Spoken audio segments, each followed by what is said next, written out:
In the early 20th century, Europe was a powder keg. A web of alliances tangled the great powers together, and the air was thick with tension. A single spark could ignite the continent into a devastating war.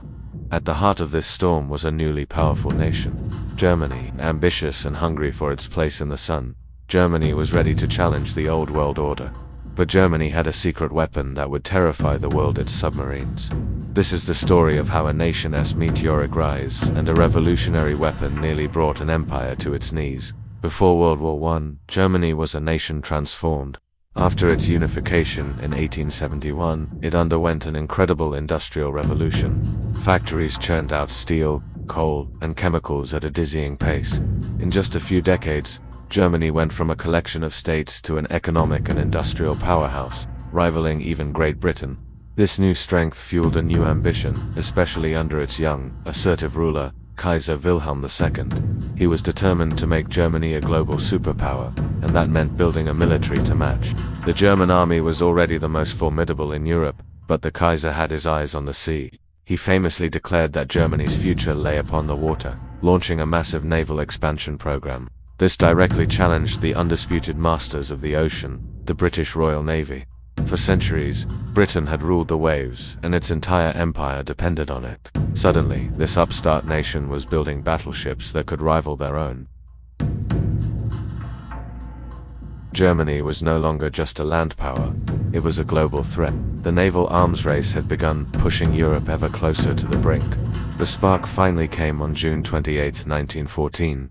Archduke Franz Ferdinand, the heir to the Austro-Hungarian throne, was assassinated in Sarajevo. A local crisis quickly spiraled out of control. The intricate system of alliances that was supposed to keep the peace did the exact opposite. Austria-Hungary declared war on Serbia. Russia mobilized to protect Serbia. Germany, allied with Austria-Hungary, declared war on Russia, then on France. When Germany invaded neutral Belgium to attack France, Britain declared war on Germany.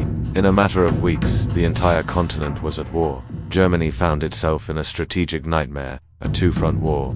To the west, its historic rival, France. To the east, the vast Russian Empire. Fighting both at once seemed impossible. But the German High Command had a plan, a daring gamble called the Schlieffen Plan. The idea was to knock France out of the war quickly with a massive lightning-fast invasion through Belgium, before Russia could fully mobilize its enormous army. Once France was defeated, Germany could turn its full might to the east. It was a plan that relied on speed and precision. But war rarely goes according to plan. The Schlieffen Plan failed. The German advance was halted just outside Paris, and the war on the Western Front bogged down into something no one had foreseen: trench warfare. From the Swiss border to the North Sea, millions of soldiers dug into a hellish landscape of mud, barbed wire, and death.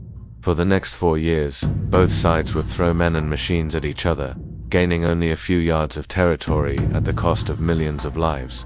The glorious quick war everyone expected had turned into a brutal war of attrition. The stalemate in the trenches was unbreakable. Germany's leaders realized that if they couldn't win on land, they would have to find another way. They needed to look to the sea. Facing a stalemate on land and a crippling naval blockade by the British, Germany unleashed its revolutionary new weapon, the U-boat, short for unterseeboot or undersea boat. These early submarines were a game-changer. While the British Royal Navy dominated the surface with its mighty battleships, the U-boats could strike from below, unseen and unheard. They were the ultimate stealth weapon in an era of big gun diplomacy. The German strategy was simple and brutal: to cut off Great Britain from the rest of the world. Britain was an island nation, completely dependent on imports of food, raw materials, and war supplies. If Germany could sink enough of the merchant ships that were Britain's lifeline, it could starve the country into surrender. The U-boats were tasked with waging a ruthless campaign against Allied shipping, turning the vast Atlantic Ocean into a deadly hunting ground. It was a desperate gamble, but one that Germany believed could win the war. The initial impact of the U-boats was shocking. In the early months of the campaign, German submarines began sinking British merchant ships with alarming frequency. One U-boat, the U-9, famously sank 3 British armored cruisers in less than an hour. The world had never seen anything like it. Submarines were not seen as honorable weapons of war.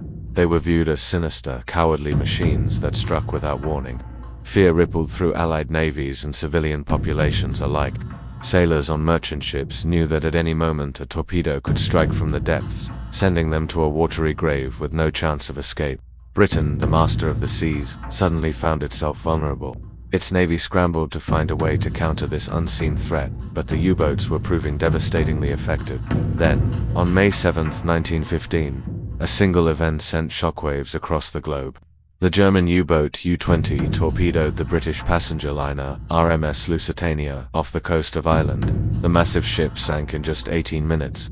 Nearly 1,200 people perished, including over 100 American citizens. The world was outraged.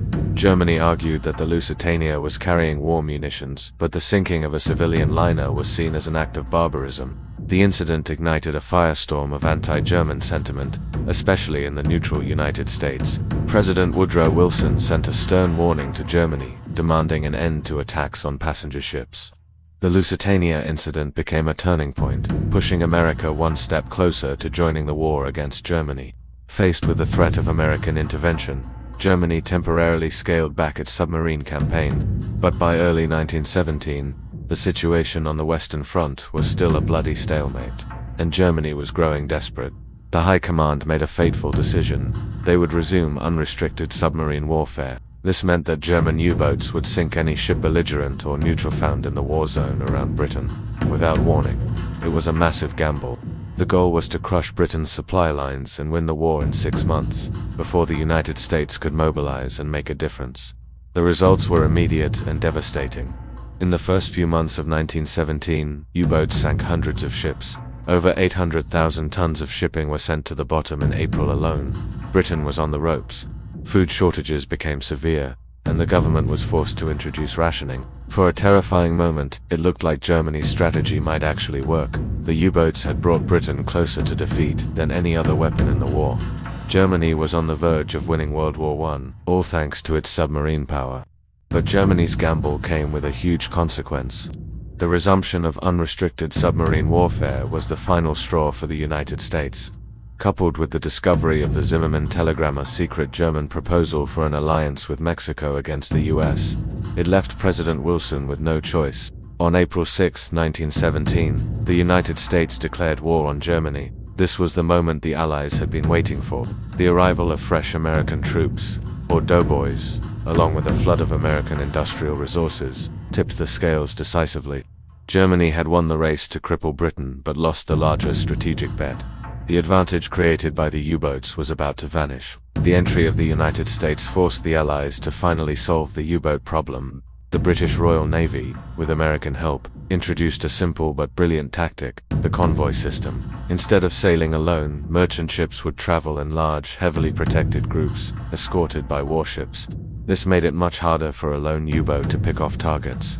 The Allies also developed new anti-submarine technologies, like depth-charges underwater bombs and primitive sonar systems called hydrophones, which could listen for submarine engines. Suddenly, the hunters became the hunted. U-boat losses began to mount, and Germany couldn't build replacements fast enough. The tide had turned. The submarine menace, which had once threatened to win the war, was finally being brought under control. In the end, Germany's rise to power was as spectacular as it was brief. Its industrial might and military ambition shook Europe to its core. The U-boat was a truly revolutionary weapon, a deadly instrument that changed naval warfare forever and nearly starved an empire into submission. But it wasn't enough.